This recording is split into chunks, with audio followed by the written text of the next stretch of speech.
Son las 8. Radio del Principado de Asturias, RPA, Asturias Hoy, primera edición. ¿Qué tal? Muy buenos días. Hoy es 29 de octubre, es el Día Mundial del Ictus. En Asturias hay 300 casos por cada 100.000 habitantes. Afecta sobre todo a mayores de 65 años, pero desde ASICAS, la asociación que atiende a las personas que lo pasan y lo superan, dicen que cada vez hay más accidentes cerebrovasculares en personas de entre 35 y 65 años. Por eso insisten en la importancia de mantener una vida saludable y de actuar con rapidez ante las señales.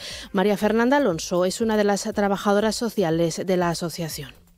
Porque cada minuto, como es el lema de este año, cada minuto cuenta. Entonces lo que hay que llamar es al 112 en cuanto podamos reconocer alguno de estos síntomas. Y Comisiones Obreras, UGT y CESIF irán a la huelga general en diciembre si el Gobierno central no se sienta a negociar con los empleados públicos una mejora de sus condiciones laborales y salariales. Por el momento comienzan mañana, día 30, una campaña de movilizaciones en todo el país. La primera será en Asturias, en Oviedo, ante delegación de Gobierno. Escuchamos a los tres representantes de esos sindicatos: Cristina Esteban de CESIF, Luz García de Comisiones y Fernando Alonso de UGT. Nos suprimieron las pagas extras a los funcionarios, por ejemplo, no las hemos recuperado, seguimos sin recuperar la estructura salarial que teníamos previa al 2010. El año estrella fue el año 2021, que nuestros salarios bajaron un 6,5% con respecto al incremento de los precios en este país. No podemos acceder a la jubilación parcial cuando anteriormente lo teníamos reconocido. Incluso llegar a una huelga general en la administración pública, que calculo sería en el mes de diciembre. Y el Archivo Histórico de Asturias acoge desde esta tarde, la exposición El franquismo archivado, documentación sobre la dictadura. Una colección de 160 documentos de diversa naturaleza, entre los que se encuentran fotografías, grabaciones y escritos que registran la historia del régimen fascista en España, su funcionamiento y su impacto social y político. El historiador Pepe García es el comisario de la exposición. Una exposición sobre documentación franquista en el Archivo Histórico de Asturias, el archivo que ocupa el espacio de la antigua cárcel de Oviedo, que ya de por sí es un espacio histórico, de memoria y absolutamente impactante. Con esta portada arrancamos la primera edición de Asturias Hoy de este 29 de octubre. Lo hacemos con Paula Rodríguez y con Ángeles García en labores de redacción y locución, con Elia González, quien les habla, y con Diego Fernández en la parte técnica. Vamos ya con los titulares. Asturias Hoy. Asturias se consolida como una de las comunidades autónomas con mayor prevalencia de la enfermedad renal crónica. Datos que se han dado a conocer en el Congreso de la Sociedad Española de Nefrología, celebrado este fin de semana en Oviedo. En Asturias está afectadas 174 personas por cada millón de habitantes, muy por encima de la media nacional. La edad es un factor de riesgo importante, ya que la función renal disminuye con los años, comenzando a ser más notable a partir de los 40 y acelerándose después de los 65. Emilio Sánchez, que es el director de la Unidad de Gestión Clínica de Nefrología del UCA, pone el foco precisamente en el envejecimiento de la población asturiana. Está relacionado fundamentalmente con la edad. Asturias, como recordarán, es una de las regiones que tiene una edad media más avanzada de toda Europa. Por lo tanto, sabiendo que la enfermedad renal se asocia a la edad, pues esta es una causa objetiva. Y Duro Felguera prevé impugnaciones a su plan de reestructuración presentado ya ante el juzgado. En una reunión mantenida con el comité de empresa, la dirección ha garantizado a la plantilla que la solidez del plan evitará que alguno de los recursos que se presenten pueda llevar a la compañía al concurso de acreedores. En todo caso, la resolución de las impugnaciones supondrá un retraso en su homologación judicial. Ángel Pastor es el presidente del comité de empresa. Se nos dice que se ha sido muy estricto, muy riguroso con toda la legislación. Y entonces pueden ser causas particulares, pues que pues yo no estoy de acuerdo porque yo quiero, pues mi deuda, ¿no? Entonces, el juez tendrá que entrar a valorar cada caso. y se cumple un año de la dana en la que murieron 237 personas. En Valencia esta tarde se celebra el funeral de Estado por las víctimas mortales de esa dana del 29 de octubre de 2024, día en el que se cumple el primer aniversario de esta tragedia. Al acto asistirán las principales autoridades del país con el rey a la cabeza y estará protagonizado también por los familiares de los fallecidos. Ha confirmado su presencia el presidente de la Generalitat Valenciana, Carlos Mazón, al que han pedido expresamente los familiares de las víctimas que no se presente en ese funeral por no ver a quien consideran el máximo responsable de la muerte de sus seres queridos. El tráfico. Cuando pasan medio minuto de las 8 de la mañana, 5 minutos de las 8 de la mañana, conectamos con DGT para que nos actualice el estado de las carreteras. Buenos días. ¿Qué tal? Muy buenos días. Pues en estos momentos van a encontrar tráfico lento si circulan ya en la A8 en su enlace con la A66 a la altura de Espín y La Vega en dirección ya a Avilés. Van a encontrar casi 1 kilómetro de complicaciones en este punto. Les pedimos mucha precaución en el resto de carreteras. Eso sí, se circula por momento con bastante normalidad. Toca ahora conectar con las policías locales de las principales ciudades asturianas para conocer el estado de la circulación. Empezamos por Oviedo, policía local, buenos días. Buenos días. ¿Qué tal? ¿Cómo se circula a estas horas? Por ahora se circula de forma fluida por todas las entradas de la ciudad. El tráfico ahora mismo no es muy denso. Gracias, Oviedo. Vamos con Gijón, policía local, buenos días. Hola, buenos días. ¿Qué tal por allí? Bueno, pues en estos momentos tenemos que destacar tráfico más abundante de entrada a la ciudad desde la 8 a la rotonda de Viñao y también por tráfico de entrada por la avenida del Llano. El resto de vías tenemos tráfico fluido y hay normalidad. Gracias, Gijón. Terminamos el repaso al tráfico en Avilés, policía local, buenos días. Hola, buenos días. ¿Cómo se circula? ¿Cómo es la circulación por allí ahora? Pues en Avilés la circulación es sin incidencias y fluida. Gracias, Avilés. Vamos con el tiempo. El tiempo. Previsión que nos acerca Cecilia Crespo. Cuéntanos, buenos días, Cecilia. Buenos días. Jornada dominada por las nubes. La abundante cobertura nubosa nos deja hoy un aumento notable de las temperaturas mínimas, aunque también han aparecido las lluvias durante la madrugada. Hoy el amanecer ha sido húmedo, aunque las precipitaciones van a tender a quedarse sobre todo hacia el litoral. Aún así, esperamos una nueva tanda de precipitaciones de cara a la segunda mitad del día que irá afectando a toda la comunidad. Esperamos una tarde con la apertura de algunos claros que podremos ver entre chubasco y chubasco. Todo ello con unas máximas que hoy descienden entre 1 y 3 grados hacia el tercio occidental. El viento sopla del suroeste. En la costa se impondrá un flujo del noroeste que será más intenso a partir de media tarde en el litoral occidental. Las rachas podrían llegar a los 50 km por hora. Asturias al día. Pues lo que toca ahora, como siempre, en RPA, en la primera edición de Asturias Hoy, es conocer los contenidos que han preparado hoy nuestros compañeros de Asturias al Día, con Roberto Pato a la cabeza. Cuéntanos, Roberto, ¿qué tal? Hola Elia, ¿qué tal? ¿Cómo estás? Pues en este miércoles y a mitad de semana hay unos cuantos asuntos sobre los que vamos a buscar hoy opiniones y reflexiones con Silvia Cosío, que es columnista, Diego Bariño, que es periodista, y Eduardo Bayón, que es politólogo. Cuestiones que tienen que ver con la decisión de Junts de no seguir apoyando al gobierno central. El nuevo ciclo electoral que arranca en Extremadura, según conocíamos también ayer. Hoy se cumple un año de la dana en Valencia, así que con esos tres asuntos que tienen claras derivaciones hacia la política, vamos a comenzar el programa para cerrar luego con la reunión que está prevista para el próximo viernes en Asturias, para dar comienzo a la negociación presupuestaria por parte del gobierno. Vamos a hablar hoy de un compañero de televisión española ya fallecido, Jaime Herrero, veterano, con una trayectoria como artista más que reseñable, porque hace unos días se estrenaba una exposición desde el Gran Teatro de Sombras, Los Mundos de Jaime Herrero, una exposición que se puede ver en el Bellas Artes y también en el edificio histórico de la Universidad de Oviedo, y hablaremos con su comisario, con el comisario de la muestra, con el crítico Luis Feas. Y hoy vamos a cerrar el programa charlando con el músico asturiano Antonio Irún, que acaba de publicar su segundo disco, que se titula Ciudad Plateada.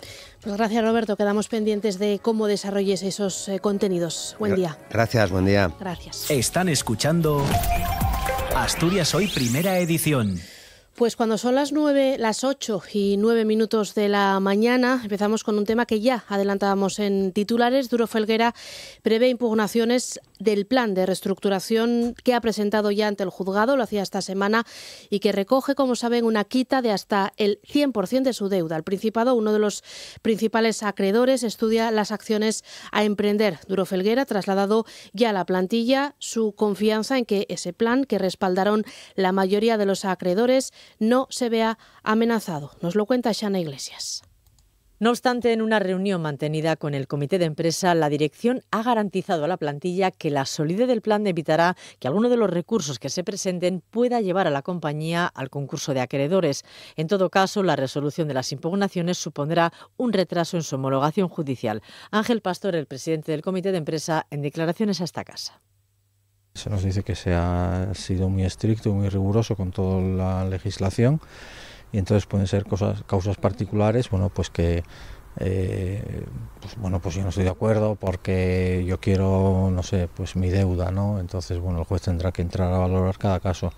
Pero se nos dice que realmente es muy difícil, salvo que hayas incumplido la ley en los plazos que se establece de información a los acreedores, que es muy difícil que te tumben atrás el proceso. Por su parte, el consejero de Industria, Borja Sánchez, ha reiterado que el Principado no puede condonar un crédito público y estudia las acciones que se van a emprender, entre ellas la impugnación. Con intereses, la deuda de Duro con el Principado asciende ya a casi 7 millones de euros. Nuestra postura ahí es una postura jurídica. Recordemos que el préstamo de la SRP, a su vez, bebe de un préstamo que se le hizo desde la Administración del Principado de Asturias a la SRP, y consideramos que ese préstamo es público. Por tanto, y según la ley concursal, ese préstamo público debería de estar fuera de toda quita. Y esa ahí es nuestra posición, que es una posición más bien jurídica. No obstante, Borja Sánchez afirma que la aprobación del plan de reestructuración es una buena noticia que va a permitir que la empresa se quede en Asturias. Y Comisiones Obreras, UGT y CESIF irán a la huelga general en diciembre si el Gobierno central no se sienta antes a negociar con los empleados públicos una mejora de sus condiciones laborales y salariales. Por el momento van a comenzar con una campaña de movilizaciones a nivel estatal con la que esperan que el ministro Óscar López cambie de opinión. Aquí en Asturias la primera va a ser mañana jueves al mediodía ante la delegación del Gobierno en Oviedo. Los 3 sindicatos convocantes aseguran que piden mejoras en el empleo, como una subida salarial o aumentar las plantillas, que es fundamental para tener unos servicios públicos de calidad. Así lo cuentan Cristina Esteban, del sindicato CESIF, Luz García, de Comisiones Obreras, y Fernando Alonso, de UGT. Nos suprimieron las pagas extras a los funcionarios, por ejemplo, no las hemos recuperado, seguimos sin recuperar la estructura salarial que teníamos previa al 2010. El año estrella fue el año 2021, que nuestros salarios bajaron un 6,5% con respecto al incremento de los precios en este país. No podemos acceder a la jubilación parcial cuando anteriormente lo teníamos reconocido. Incluso llegar a una huelga general en la administración pública, que calculo sería en el mes de diciembre. Y la planta de ENCE en Navia se encuentra sin suministro de madera desde el pasado viernes. Los transportistas denuncian la bajada de tarifas por parte de la empresa de manera, dicen, unilateral. Es una crónica de Sergio Pérez. Casi la totalidad de los transportistas que surten de madera las plantas de ENCE en Navia y Pontevedra secundan desde el pasado viernes una huelga, debido a lo que califican como una drástica reducción de las tarifas por tonelada transportada. Movilización derivada a partir de la aprobación del incremento de la capacidad de carga de los camiones de 40 a 44 toneladas, lo que supone, según el sector, un incremento en el gasto del mantenimiento de los vehículos en un 18%, aumento que no se vería compensado, explican los afectados, por la propuesta unilateral de ENCE de reducir la tarifa por tonelada transportada en una media del 8%, lo que significaría, aseguran los transportistas, trabajar a pérdidas. Solo en esta planta de Navia se recibe una media cercana a los 300 camiones diarios. Desde la dirección de ENCE descartan por el momento hacer declaraciones. RPA, Asturias Hoy, primera edición. Y hoy es 29 de octubre, es el Día Mundial del Ictus. La Asociación de Ictus en Asturias y otras lesiones cerebrales, ASICAS, insiste en la importancia de mantener hábitos de vida saludables para prevenir este accidente cerebrovascular. Con el lema "Cada minuto cuenta", ASICAS quiere subrayar la importancia de actuar rápidamente ante las señales del ictus. Nos lo cuenta Paula Rodríguez. La asociación en Asturias celebra este día organizando actividades en los hospitales asturianos y colocando un punto de información en el centro comercial Parque Principado.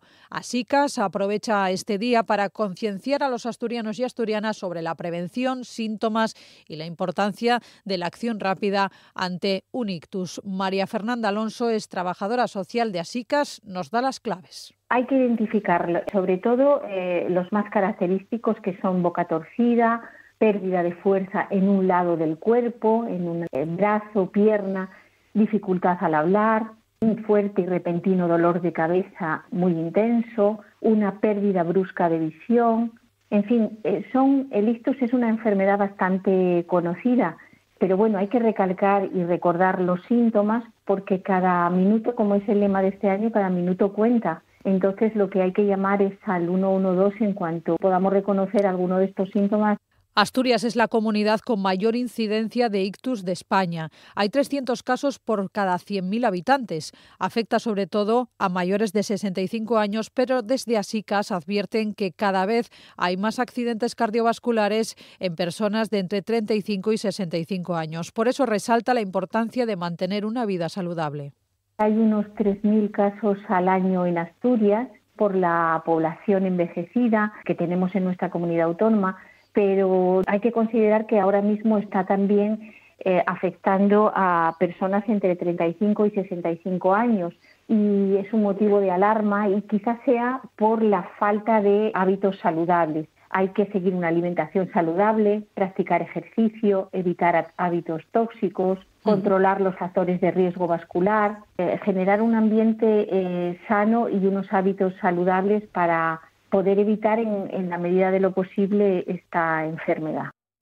Y seguimos hablando de salud porque la Asociación de Vecinos de Coyoto ha convocado una protesta para el próximo 7 de noviembre para protestar por la falta de pediatra en su centro de salud. Mantendrán una concentración frente al ambulatorio a las 5 de la tarde para exigir una solución urgente, ya que Coyoto, insisten, lleva sin pediatra fijo desde julio. Desde la Consejería de Salud explican que no hay profesionales disponibles en las bolsas de contratación, por lo que se trabaja para resolver la situación lo antes posible. La prioridad es garantizar la atención ordinaria de las mañanas en Coyoto y mantener las consultas vespertinas en Ventanielles. Además, se prevé reforzar la plantilla de pediatra de Oviedo e incorporar pediatras de fuera de Asturias. Sin embargo, los vecinos no pueden seguir esperando. Lo cuenta Nuria Cuartas, que es secretaria de la Asociación de Vecinos de Coyoto.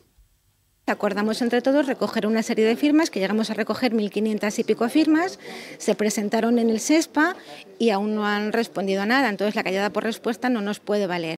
Y el Hospital Universitario San Agustín en Avilés acoge hoy una jornada de promoción de la donación de sangre para sensibilizar a la comunidad sobre la importancia vital de este gesto de generosidad que puede salvar vidas y fortalecer los servicios de salud. Hay que tener en cuenta que ahora mismo las reservas de sangre en Asturias se encuentran en una situación de alerta, con un stock actual de 560 bolsas, cuando el óptimo sería tener unas 800. Un dato más, para cubrir la demanda diaria se necesitan entre 180 y 200 donaciones diarias. De ahí el llamamiento especial que se hace desde el Centro Comunitario de Sangre y Tejidos de Asturias.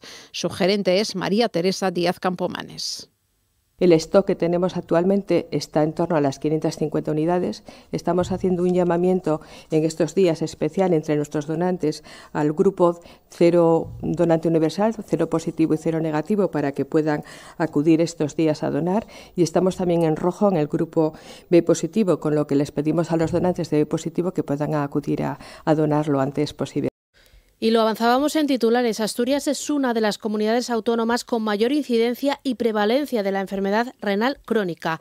Aquí, en nuestra comunidad, hay 174 personas por millón de habitantes afectados, muy por encima de la media nacional, que está en 150 por millón de habitantes. La edad es un factor de riesgo importante para la enfermedad renal, ya que esa función renal disminuye de forma natural con los años, comenzando a ser más notable a partir de los 40 y acelerándose después de los 65.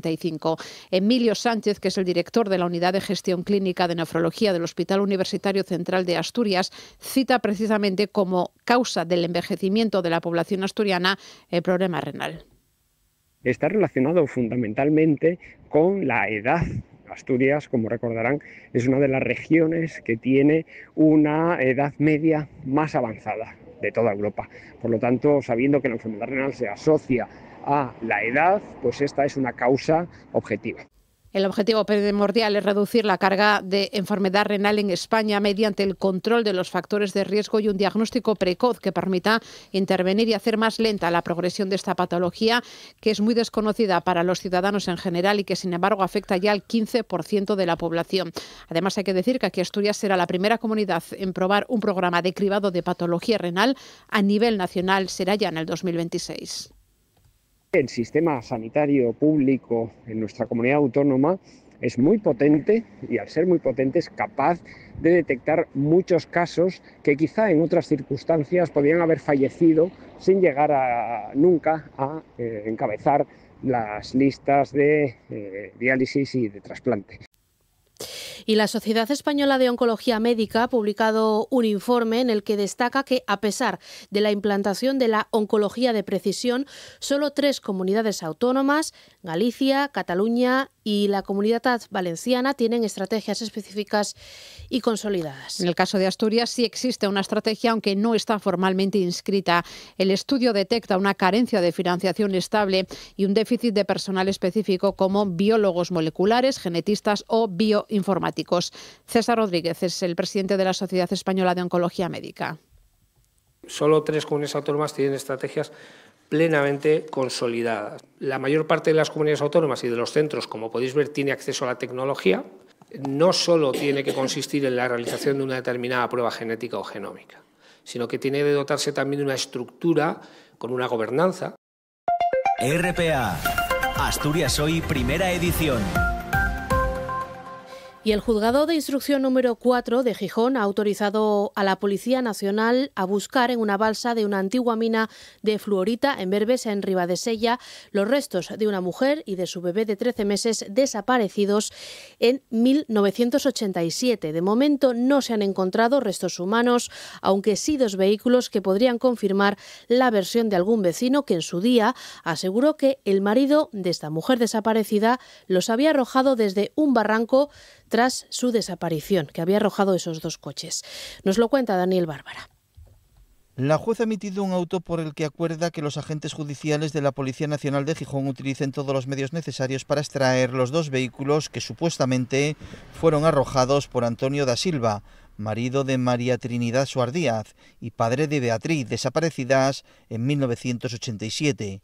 La titular del Juzgado número 4 de Gijón considera que existen suficientes indicios para continuar con la investigación, al hallarse los 2 vehículos en el fondo de esta laguna de la antigua mina de Berbes, aunque todavía no han podido determinar si hay restos humanos. Precisamente hace 7 años la Policía Nacional recabó testimonios de los vecinos de Berbes y documentación y correspondencia de la casa riosellana donde residió la familia de las 2 desaparecidas, pero el caso fue archivado por segunda vez.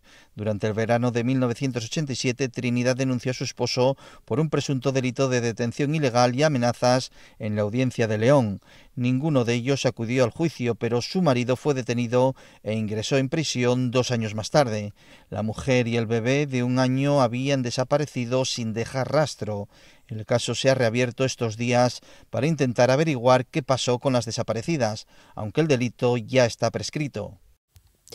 Y el detenido por la muerte de Cristino Prendes en Barredos, en el concejo de La Viana, ya está en el centro penitenciario de Asturias. La magistrada ordenó su ingreso en prisión provisional, comunicada y sin fianza, por el riesgo de fuga. Atiende de esta forma la petición de la Fiscalía. La muerte el pasado sábado de esa persona se produjo después de una pelea en las inmediaciones de un bar. Se debió a los golpes recibidos, según ha confirmado la autopsia. Precisamente en Barredos, en La Viana, han convocado para este miércoles, para hoy, esos vecinos, una concentración para exigir mayor seguridad en la zona para evitar que se repitan este tipo de incidentes violentos. Alberto Rubio es portavoz de la asociación vecinal. Y yo creo que esto va a ser un punto de reivindicación, pero sobre todo de dolor que en este momento hay en el pueblo de Barredos, porque, no sé, uno no espera encontrarse con algo así en estos tiempos, y menos en sitios como Asturias, que no precisamente somos no poder andar por la noche o dar una vuelta. Pero bueno, empieza a haber unos ciertos focos que creo que hay que empezar a prevenir y a corregir.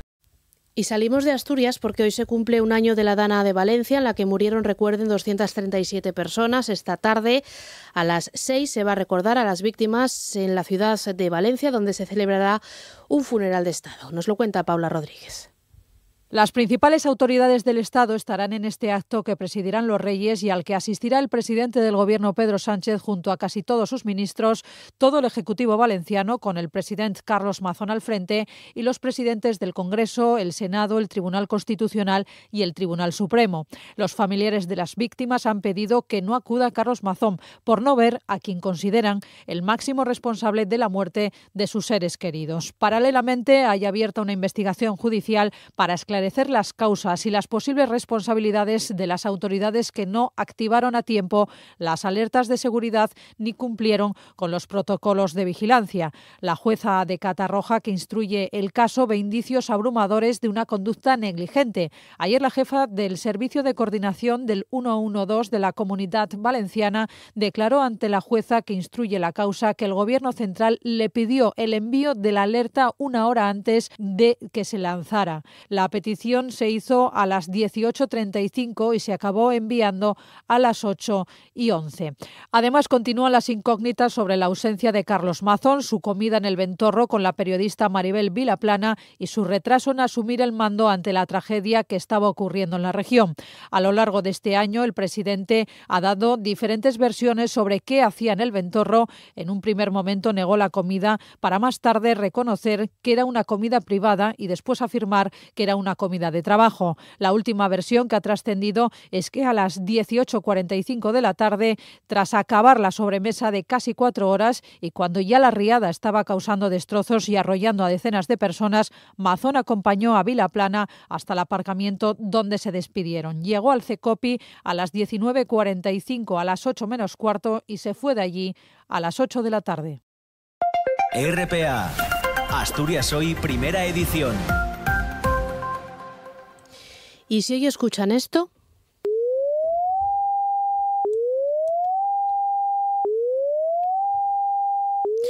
Tengan presente que es un simulacro. El Servicio de Emergencias del Principado de Asturias, el SEPA, y los titulares de 14 presas de la región activarán hoy, en modo de prueba, el sistema acústico de sirenas de emergencia disponible para advertir de una posible catástrofe. Este año se incorporan al ejercicio 3 presas, son las de La Granda, Trasona y Valduno 2. El objetivo es que la población que pudiese verse afectada en caso de rotura de una de estas presas sepa cómo reaccionar. Lo que se pretende es que los vecinos de estas zonas identifiquen este sonido y sepan qué medidas de autoprotección deben aplicar. La principal sería alejarse de los cauces de los ríos y de los arroyos y moverse hacia sitios elevados. Hoy los responsables de cada presa comunicarán al 112 la activación de las sirenas con el sonido de alerta y pasados aproximadamente unos 10 minutos notificarán la activación de las sirenas con el mensaje indicativo de fin de alerta. La primera va a sonar a las 10 de la mañana, va a ser en Valdemurio, y la última a la 1:15 en Trasona. Y el Partido Popular ha presentado un recurso contencioso ante el TSJA por la negativa del Principado a facilitarles información sobre el control del lobo. Los populares han tomado esta decisión, dicen, ante el el oscurantismo sistemático.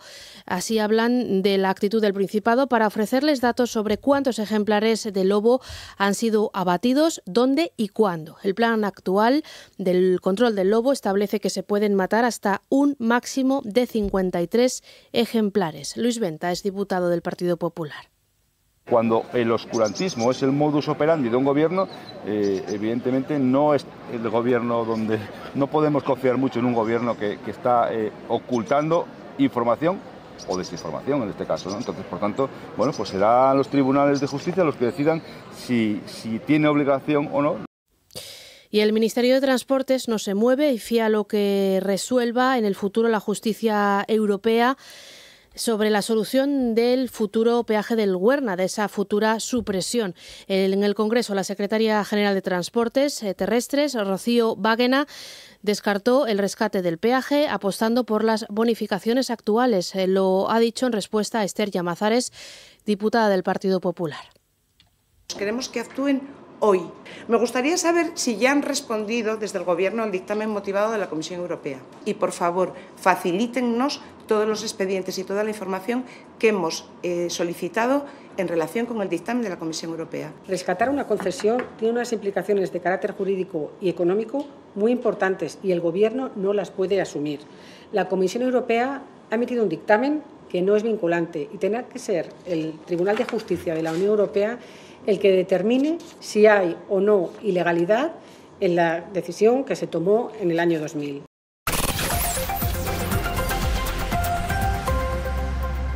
Y los problemas de ansiedad se extienden en las aulas, crecen en los centros educativos. Así lo constatan los profesores.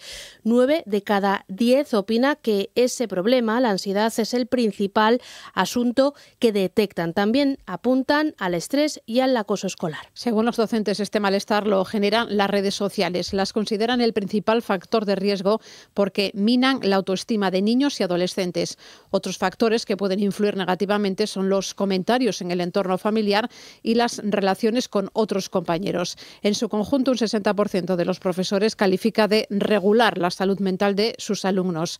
Son datos del informe de El estado de la salud mental en el aula 2025 que ha elaborado la Fundación Mafre. Y seguimos hablando de convivencia en las aulas porque la Consejería de Educación ha publicado la convocatoria para la adhesión de los centros públicos al programa Tutoría entre Iguales, un método que busca fomentar la convivencia positiva y su principal singularidad reside en que convierte al propio alumno o alumna en tutor de los compañeros más jóvenes, en concreto de 2 cursos por debajo. La solicitud de adhesión, que es voluntaria, está abierta a segundo ciclo de infantil, primaria, secundaria obligatoria y formación profesional. Y la Asociación de Investigación de Industrias de la Carne del Principado, ASINCAR, lleva hoy a cabo Alimecuentos, una iniciativa que se impulsa para vincular su actividad con el sector cárnico y con la ciudadanía. Busca integrar a la comunidad, profesionales y en la innovación del sector cárnico. Y para ello han organizado 2 días en los que quieren que los residentes locales, instituciones educativas, asociaciones de vecinos o empresas relacionadas con el sector descubran de manera directa y visual los proyectos tecnológicos y servicios que se están impulsando actualmente en el centro. El turno de la mañana está destinado para el ámbito escolar y la ciudadanía interesada, y su presidente, Eduardo Pérez, quiere que todos puedan conocer de primera mano el trabajo que hacen en ASINCAR. Al público en general y sobre todo al entorno, a la comunidad local, vamos a decir así, de ASINCAR, para que vean que muy cerca de ellos hay una entidad que está desarrollando tecnología y aplicándola en la industria agroalimentaria. Entonces lo muy cercano parece que no llama tanto la atención. Los eventos de la tarde van a estar destinados más a los profesionales. Van a analizar el futuro de la industria alimentaria y cuáles son los requisitos legales por los que pasa el sector. Los desafíos legales son como lo más inmediato porque son de aplicación ya en el muy corto periodo de tiempo. Pero bueno, el tema de innovación, todo lo que es de desarrollos de innovación dentro de la industria alimentaria, ahora que está tan en boca de todo el mundo, es muy importante también, y la gente muestra bastante interés por ver un poquitín ¿sabes? Por entrar en esa rueda, por ver un poquitín qué es los desarrollos que se hacen, qué se puede hacer, qué necesito para abordar proyectos de innovación. Estas rutas guiadas por Asincar se celebran hoy y mañana en el centro del polígono de La Barreda, en Noreña. Y para participar hace falta inscribirse en la web de la asociación. Asturias Hoy, primera edición. Noticias. Y 1/3 de los 151 usuarios del servicio de ayuda a domicilio en la zona rural de Oviedo han presentado reclamaciones desde que la empresa Adbase asumiese la gestión en mayo. Denuncian retrasos, ausencias de personal o falta de profesionales. Una de las personas afectadas es Isolina Álvarez, es vecina de Trubia, tiene 81 años y tiene una pierna amputada. Necesita el servicio de ayuda a domicilio para levantarse y acostarse, pero este llega tarde o nunca desde hace ya 6 meses, que es cuando cambió la empresa adjudicataria. Su vecina, Mariana Siñeres, es quien la ayuda. Una tarde, otro día que si se estropeó el coche, otro día que si a ver el fútbol, otro día así todo. En 2 meses pasaron 12 personas, 12 auxiliares. Y la OCU denuncia la falta de ayudas en la tarifa del agua para los consumidores vulnerables de Gijón.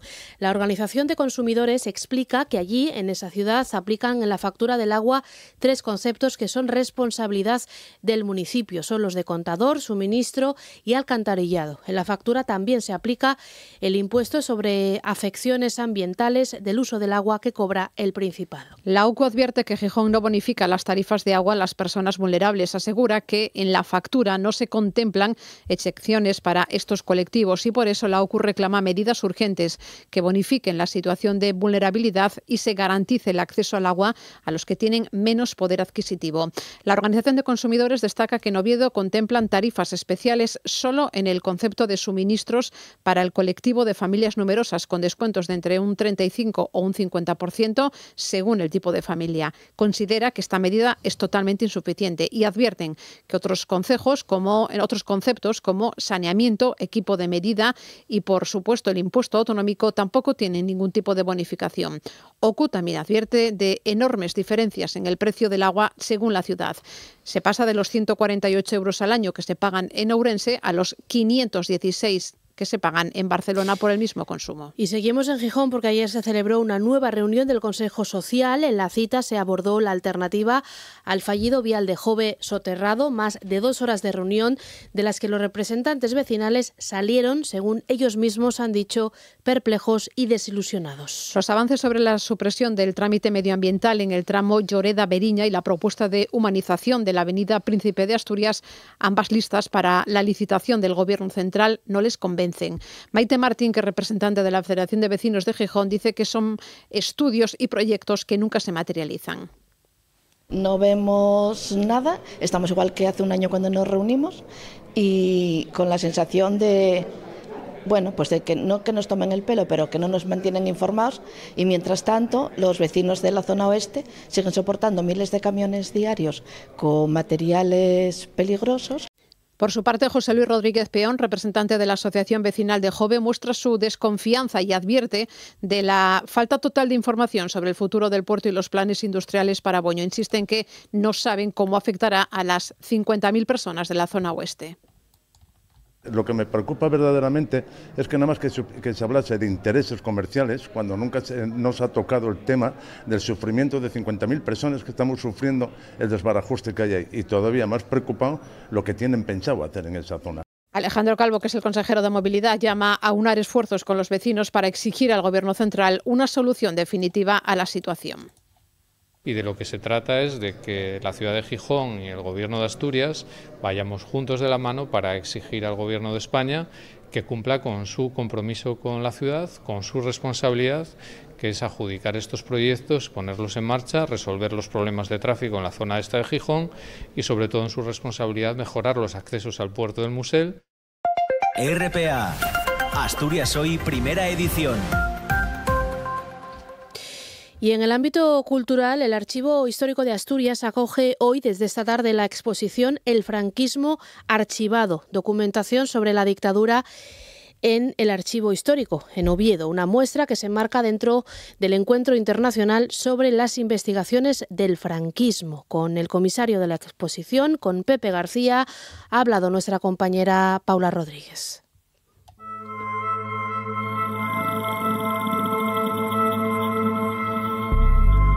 El Archivo Histórico de Asturias saca a la luz su documentación más relevante sobre el franquismo, permitiendo el acceso a fuentes primarias sobre la dictadura que ensombreció España desde 1939 hasta 1975. El historiador Pepe García es el comisario de esta exposición. Una exposición sobre documentación franquista en el Archivo Histórico de Asturias. El archivo que ocupa el espacio de la antigua cárcel de Oviedo, que ya de por sí es un espacio histórico, de memoria y absolutamente impactante. Una colección de 160 documentos de diversa índole, escritos, fotografías, grabaciones que registran la historia del régimen franquista, su funcionamiento, su impacto social y político y su represión.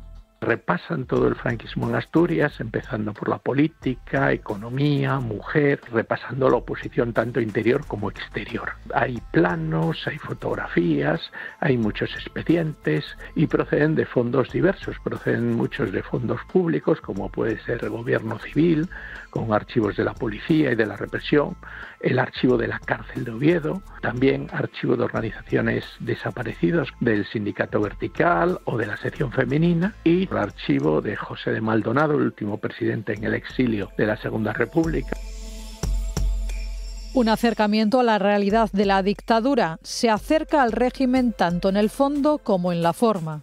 Estos documentos mecanografiados con papel carbón, del azulete del papel carbón, en papel de seda, los sellos, los saludos por España y su revolución nacional sindicalista, saludo a Franco, años triunfales, eso en lo que es en la forma. Y luego en el contenido tenemos un poco de todo, tenemos condenas a muerte, que las de los años 38 y 39 se señalizan con una cruz roja manuscrita en el primer folio. Tenemos apropiaciones de bienes que llaman pertenecientes a instituciones marxistas, con expedientes muy complejos, con fotografías, con planos de lo que se ha confiscado.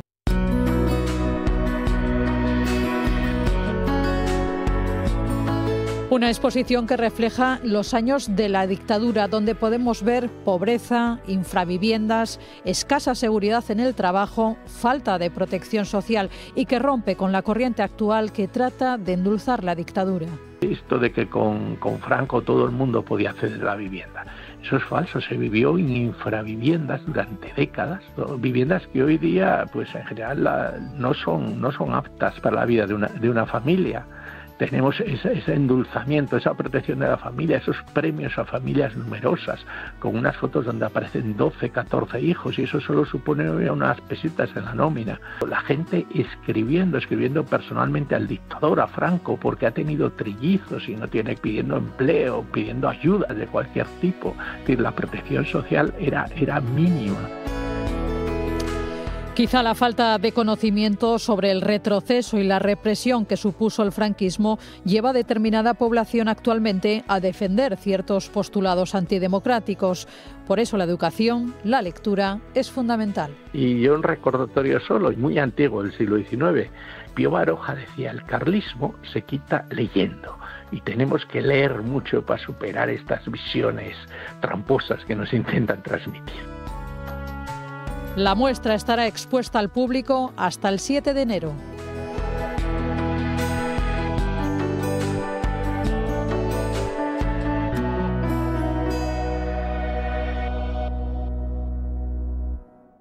Están escuchando Asturias Hoy, primera edición. Y hoy es el Día Nacional sin Juego de Azar. La Federación Española de Jugadores de Azar Rehabilitados impulsa una campaña que busca sensibilizar y hacer reaccionar a la sociedad ante un problema que afecta a miles de personas y a su entorno. Lo hacen en colaboración con ludópatas asociados en rehabilitación del Principado de Asturias, con LARPA. Hoy nos acompaña su presidente, Maxi Gutiérrez. ¿Qué tal? Buenos días, Maxi. Hola, buenos días.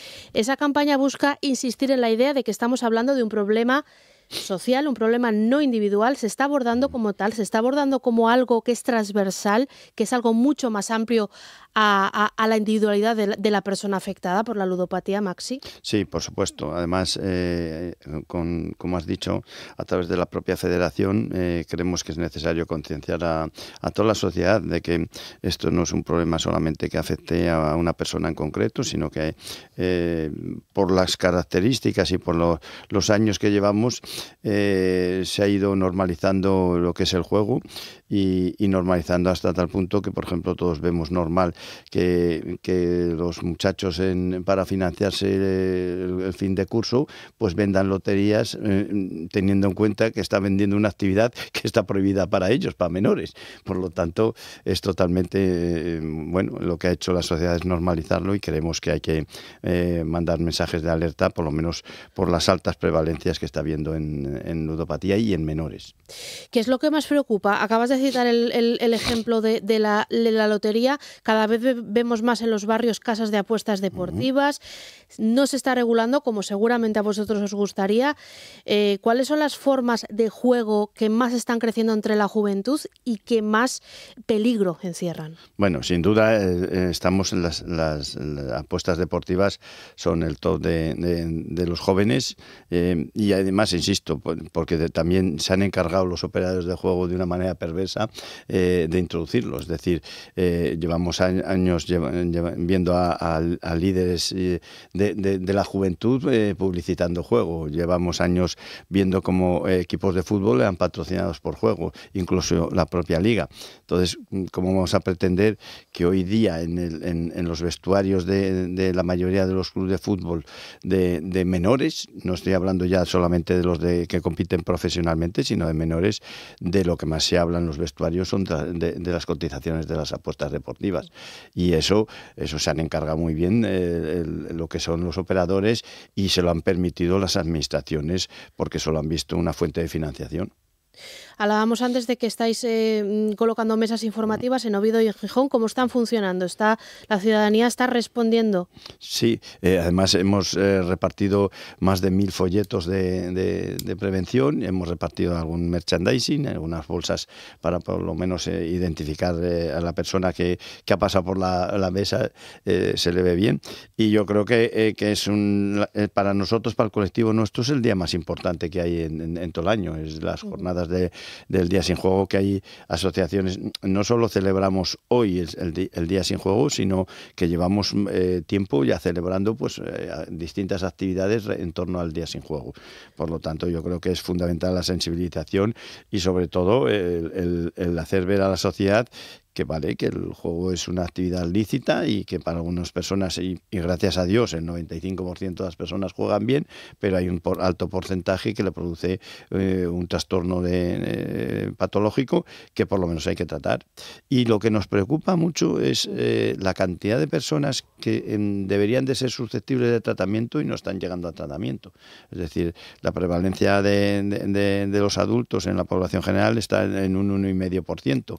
Sin embargo, a tratamiento no están llegando ni el 10% de ese 1,5%. Por lo tanto, la gran mayoría no está teniendo el tratamiento que debería de tener. Hablamos de personas, Max, y entiendo que parten con una patología que se acrecienta cuando entra en contacto con el juego. ¿De qué tipo de patologías estamos hablando? No necesariamente.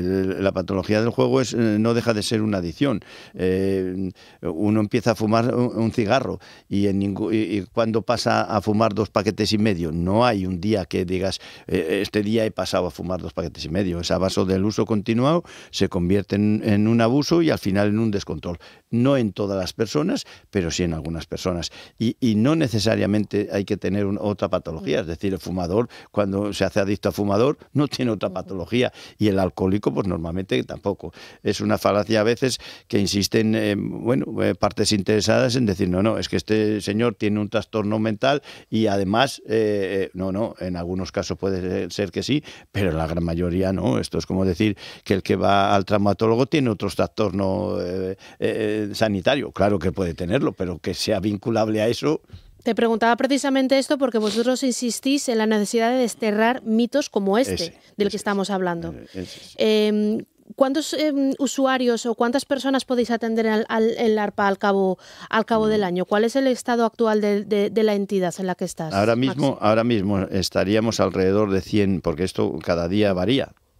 Pero cada día, no es cuestión de semanas. Entonces ahora mismo estaríamos alrededor de 100 familias, con lo que 100 familias en tratamiento intensivo, por decirlo de alguna manera, y lo que supone unas 200 personas más o menos, y luego habría otras entre 50 y 60 que podríamos llamar de seguimiento, en que personas que no se sienten muy seguras después de terminar el tratamiento y prefieren seguir manteniendo cierto contacto con la asociación, y a lo mejor en vez del tratamiento semanal, pues tiene un tratamiento de mensual o cada 15 días. Y lógicamente huyendo del estigma, huyendo del mito, pero no sé si podemos establecer un perfil mayoritario de persona que recurre a vosotros. Hay ciertas características, pero yo no hablaría de perfil, porque a mí cuando me preguntáis los periodistas sobre el perfil, que es una pregunta típica y además coherente, siempre digo lo mismo: los hay altos, bajos, los hay médicos, los hay trabajadores de construcción, los hay de todo tipo, o sea, no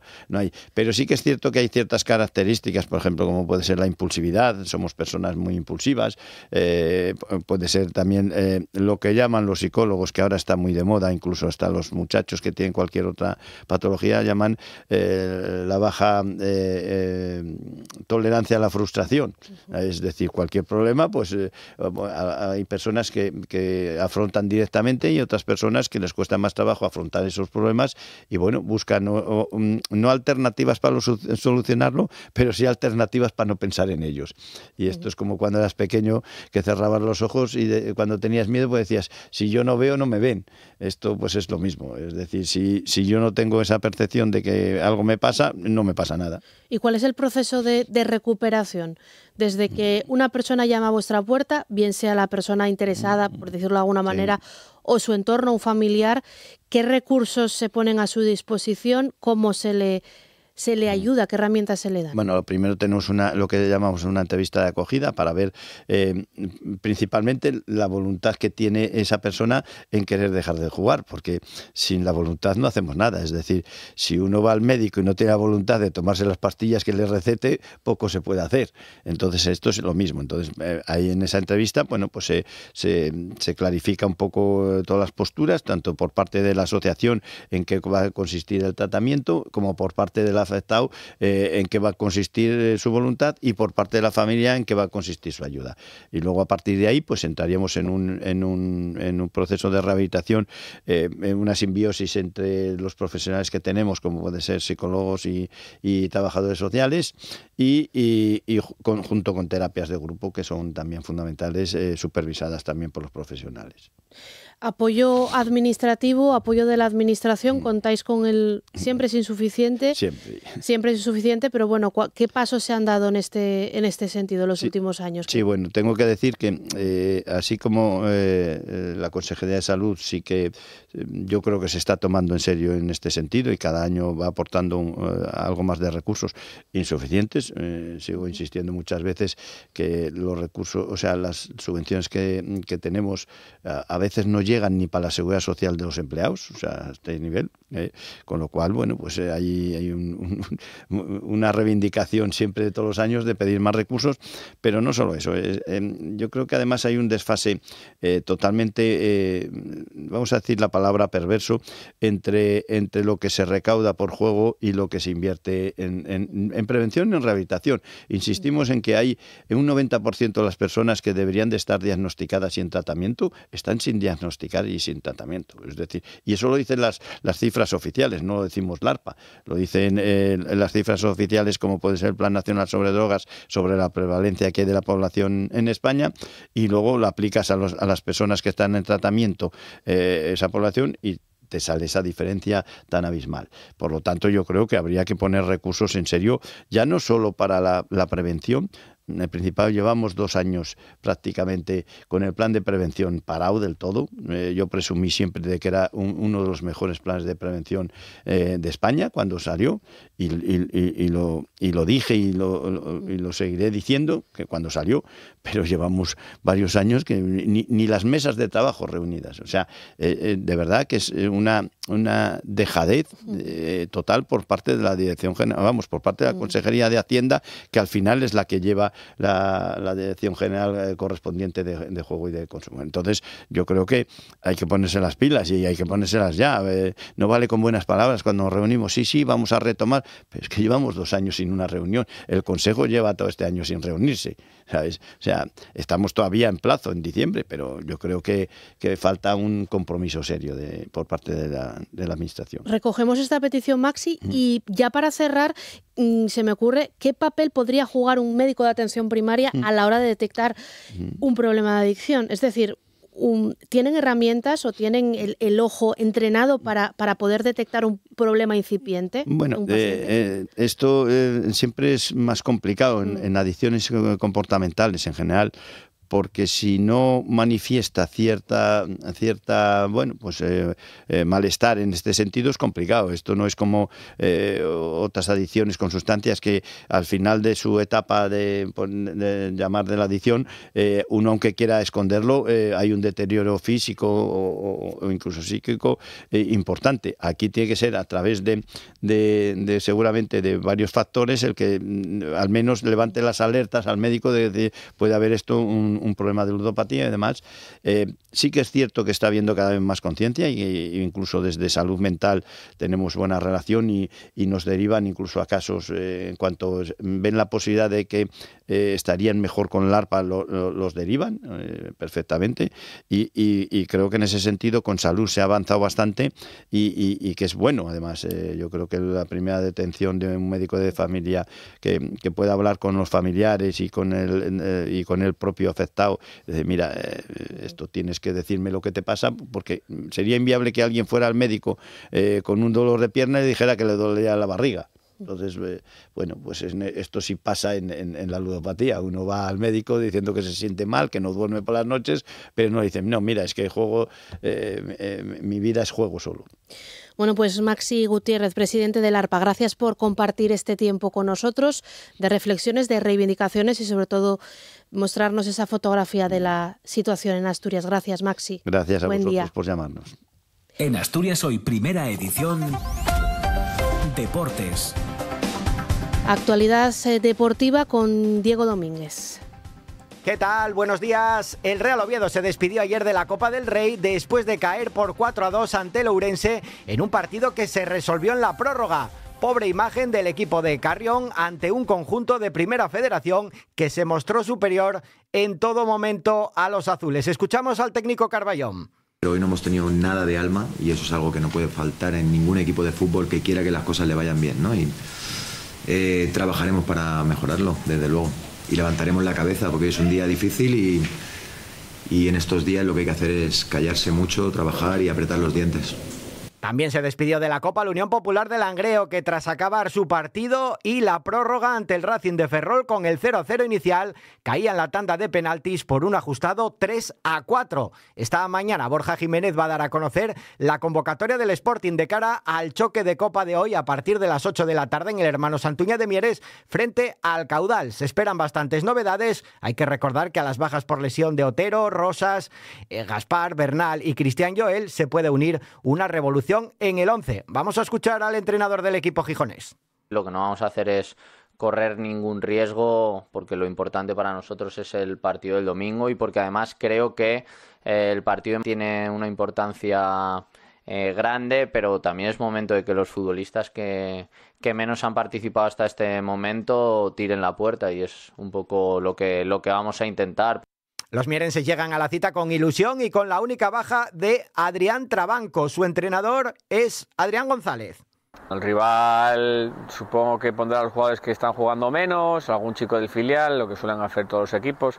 Supongo que algún jugador de los que está expulsado pues igual participa más, porque bueno, al no jugar el domingo para mantener el rodaje. También supongo que en función de cómo vaya el encuentro también es un poco lo que me espero.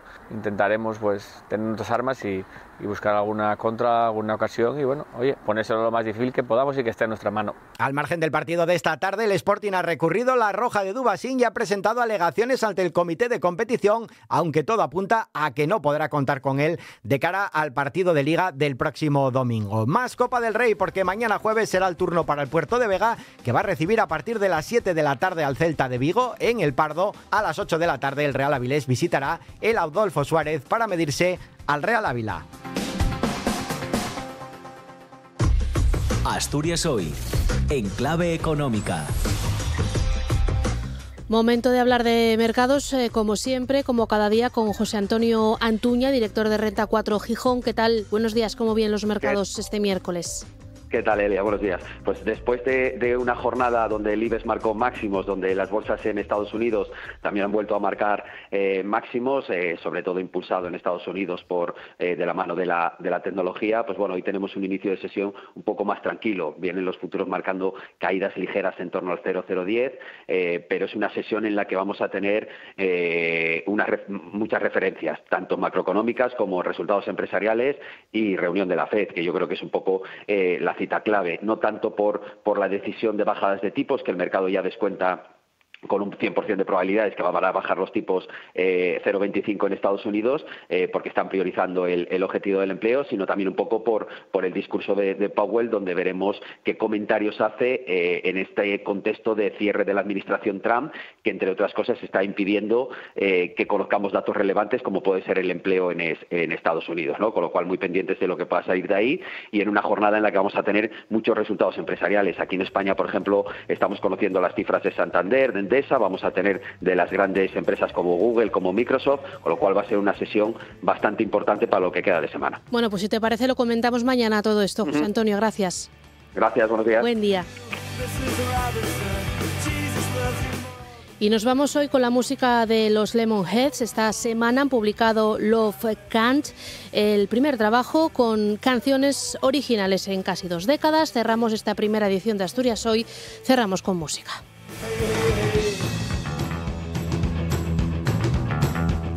We'd like to know a little bit about you for our files.